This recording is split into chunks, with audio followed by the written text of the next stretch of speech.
All right. Well, this is part 2 of our get to the mun and back tutorial, and in this part we're going to focus on how to get back from the mun. Sadly, we can't thrust, just straight up. But don't worry, there'll be a lot of that. Yeah. Still. And it's much easier to do to get out of here. The gravity's much lower. There's no air resistance you have to worry about.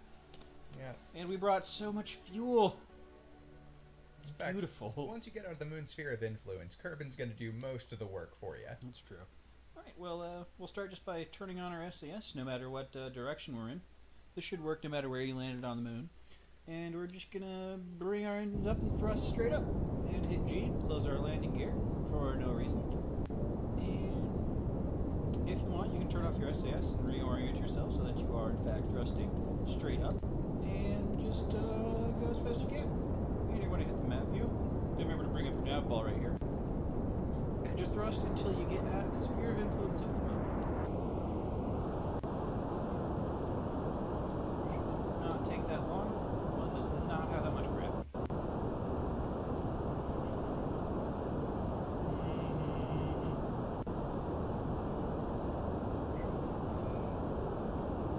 There we go. Alright, then we're going to try and add another maneuver node here. You can actually add maneuver nodes in orbits beyond your initial projected orbit. So just click right here, add the apoapsis, add a maneuver.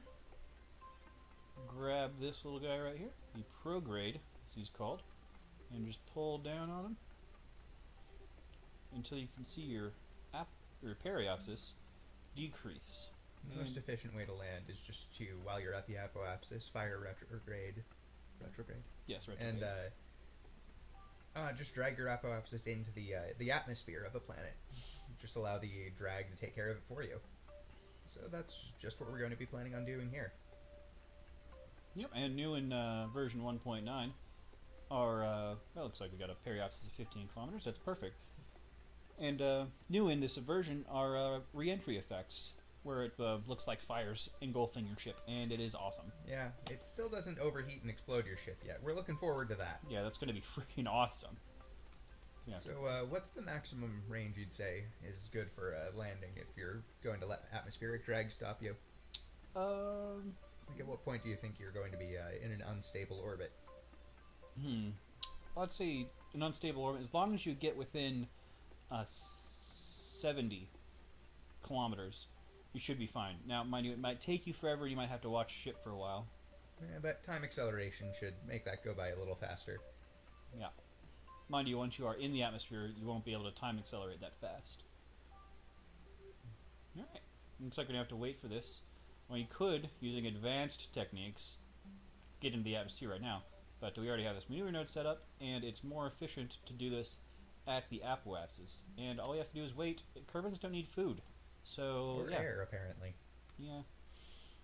So just go around, get there, and remember, we don't have to, since Kerbin's gravity is so much, and we're just trying to get to Kerbin, we don't actually have to figure out, and be very close to her. See right here. We have a burn time of 6 seconds, and the node is minutes away, but we'll be fine.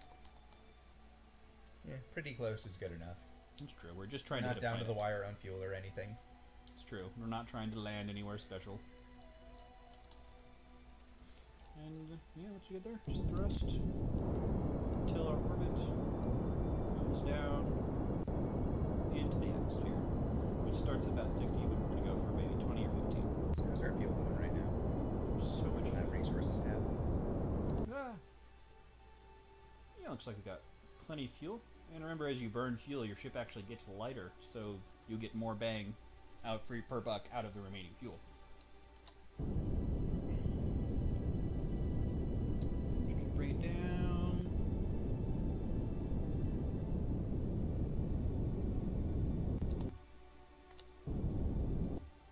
Alright, and we're landing ready. Yep. Yeah, obviously it's not perfect, but we didn't need to actually get that close. We just needed to get in the atmosphere.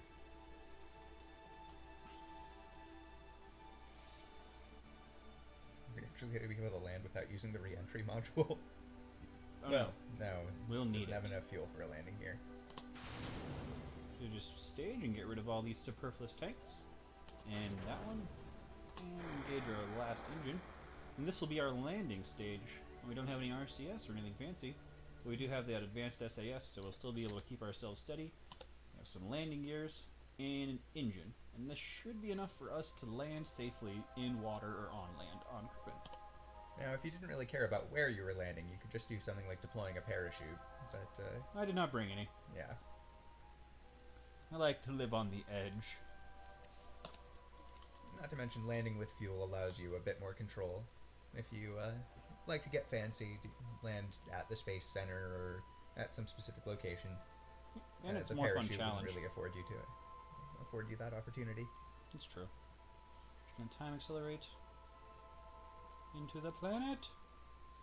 The time acceleration will cut off on its own as you enter the planet's atmosphere, but, well, it might take a moment to do so. The time warp mechanic isn't really all that clean yet. Right. It tends to cause errors. And as you see, we're within 70 kilometers, and the time acceleration has changed from the normal really big bar to what's called physics time acceleration, which means instead of a time acceleration where the ship is locked and we can't control it, we can actually control the ship and make it try and spin and stuff. But we're not going to do that right now. We have no need to. We're just going back in the atmosphere with our pretty badass looking capsule here. And we can turn our SAS off, which we don't need it right now. And you can see these beautiful re-entry effects engulfing our ship. My god, we'd be dead now. Yeah, but controlling the speed at which you re-enter the atmosphere isn't something you have to worry about quite yet. Yes, you can go so fast through the atmosphere, it's not even funny. Pretty much the only limit is whatever you can cancel before you hit the ground. And the atmosphere helps with that a lot. And as you can see, it's switched from orbital velocity to surface velocity, which takes into account the rotation of the planet here. So once we align ourselves to, like up and down to land, it'll tell us already our velocity relative to the moving ground, so we won't have to factor that in ourselves. Which is very useful for trying to land, especially for beginners, because it's kind of annoying to do that math in your head on the fly. Alright, looks like we're done with that. I'm going to do the time acceleration now just to get us closer to the ground, because otherwise we'd just be sitting here waiting. Which is mostly what space travel's about. Waiting. Once we're a bit closer to the ground, we can take a look at the cockpit view. I'm going to look at the see what our landing point is going to be. Radar altitude. Orient ourselves to fire retrograde and cancel our momentum relative to the ground and set us down somewhere safe. And what we can do here is just turn on, open the gears, and all we're going to need to do is thrust straight up.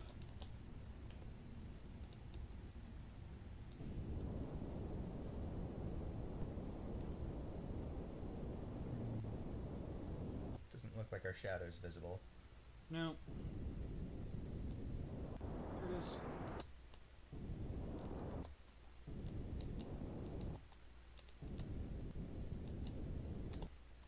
And safe landing.